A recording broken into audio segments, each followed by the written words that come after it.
LMD Magazine and EFM present Biz Talk, taking an in-depth look at today's biz landscape.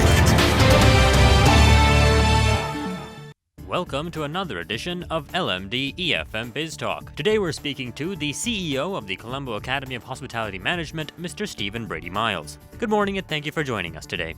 Thank you. To begin, can you give us a brief overview of the Colombo Academy of Hospitality Management and its operations? Sure. The Academy started in 2013 and it's a unique partnership with the SLIT, Sri Lankan Institute of Information Technology, and also the William Angus Institute in Australia. So basically the relationship with all three is that we obviously are running education in hospitality here domestically in Sri Lanka, but most importantly the actual qualification and the teaching is all Australian curriculum from William Angus Australia. So that unique model therefore means that 100% of the education delivery here is exactly the percentage that would be delivered in Melbourne or Sydney. So the students here in Sri Lanka are getting that Australian delivery, the method, but if they're successful with the outcome of the 2-year program, they then do get the Advanced Diploma of Hospitality Management and that certification again from Australia from William Angus. What are your thoughts on the current trends in the hospitality management industry and what is COM doing to stay successful?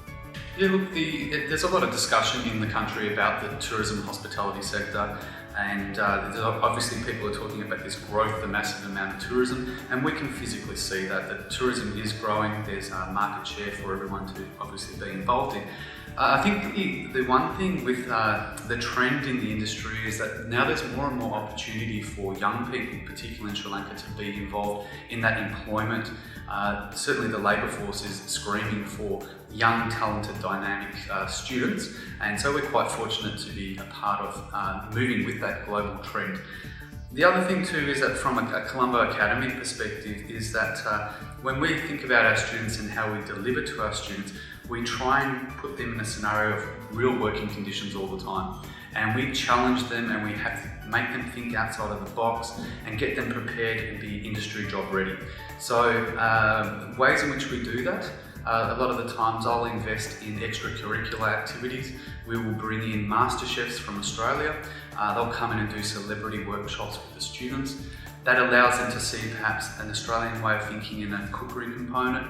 We can invite the chef to bring in also the Australian produce, and we've been extremely supported by the Australian High Commission and Austrade, certainly bringing those celebrity chefs in. Another thing that we do here at the Academy is allow our students to compete in competitions.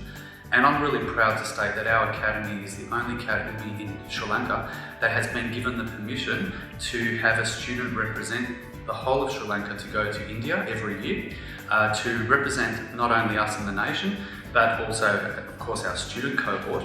That's the Young Chef Olympiad in Kolkata. So they go there and they represent the country. Just recently, the second student that went there earlier this year came 13th place in the world. And so we're pretty proud of getting Sri Lanka on the map.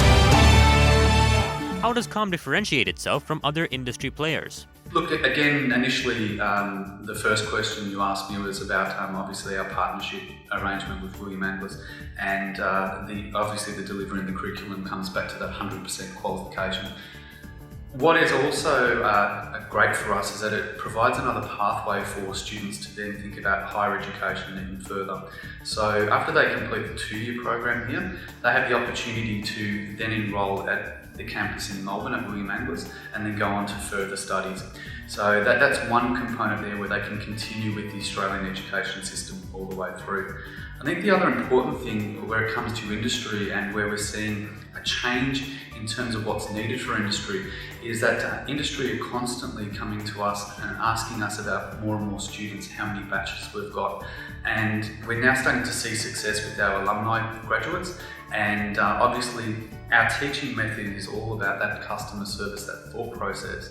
And what differs for us is that we don't teach by the book. Knowledge is important. Of course, we really push the practical skills, but we really try and mould the attitude of these young individuals and say, hey, if you want to be successful, you've got to start thinking about having that correct attitude and the right approach. What is your opinion on the state of the industry here in Sri Lanka? It's a really difficult question, and it should be an easy question to answer. different days you will have a different answer depending on the audience. I think when you look at Sri Lanka itself, again, the tourism market is actually growing. We've got to be very careful that we don't become complacent. And at this particular point in time, I think there's a number of people in the industry that have been complacent over a period of time and never been challenged. What I'm starting to see though is the successful businesses that are actually quite prepared to take on feedback. And by taking on that feedback, they're looking at a far more successful model in that business. So I think the one thing that needs to actually happen in Sri Lanka is people management and people development. I think there's too much energy and time spent on making a hotel look beautiful, but not actually thinking about the guest experience. So that's something that does have to improve, and we certainly want, of course, our graduates to be the people out there driving this new change and a new wave in the industry. What do you feel is missing from the industry? Yeah, look, education and training with existing employees is what probably needs to be questioned by a number of organisations. I don't think there's enough time and money spent into the existing employees.